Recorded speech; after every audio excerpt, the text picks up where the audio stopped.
Hello again, and welcome to another episode of the Bible in 1 Year with the Preacher's Husband. Today we're going through the book of Obadiah.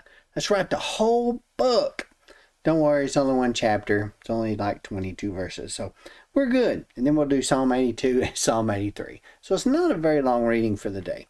Tomorrow we're going through 2 Kings chapter 1 through 4. So let's look at Obadiah. Obadiah was written shortly after 586 BC. It says the time frame they're in. And the theme here is God's judgment on Edom. Now, one of the key verses here is Obadiah chapter 1, verse 21. There's only one chapter, so I don't even know why they put chapter 1 on here. But it says, the deliverers will ascend Mount Zion to judge the mountain of Esau, and the kingdom will be the Lord's. Now,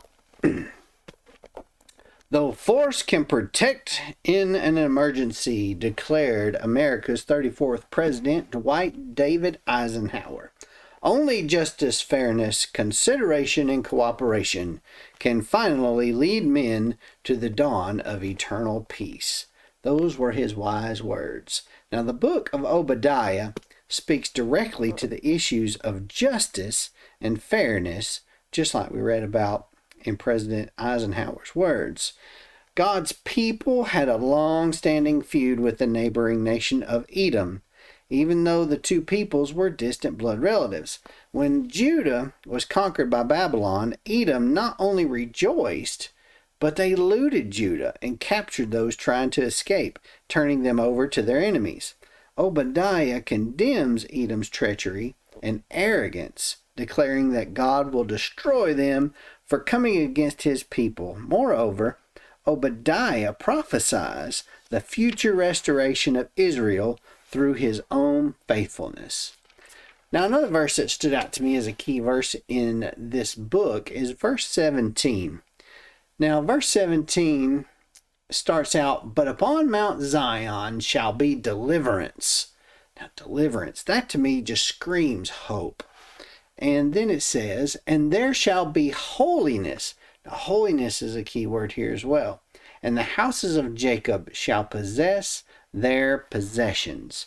Now, I'm reminded when I think about hope in this first part of Henry Wadsworth Longfellow. Now, he lived from 1807 to 1882, and he was probably, well, not probably, he was by far the most widely known and best loved American poet of his time.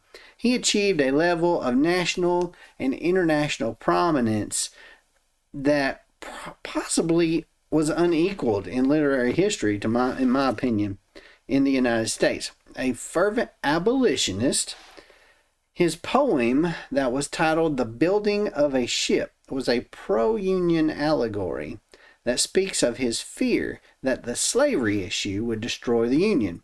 Now, upon hearing the poem recited, it was said that President Abraham Lincoln wept when he heard these words. And here it is. Thou, too, sail on, O ship of state. Sail on, O Union, strong and great.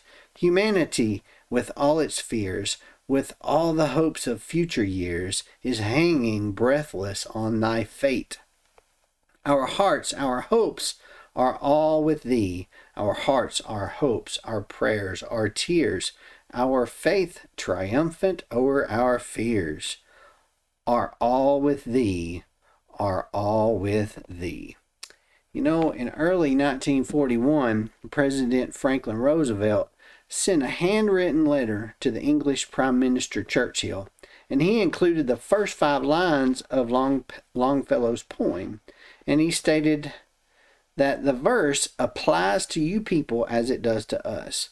Well, Churchill wrote back that he was deeply moved, and he cited the letter as a symbol of the growing partnership between England and the United States. But you know, England and the United States up to this point didn't really have a great relationship. You know, it was us that fought against England for our freedom in the beginning. So Churchill writes back, give us the tools and we will finish the job. And of course, our president was happy to oblige in that endeavor.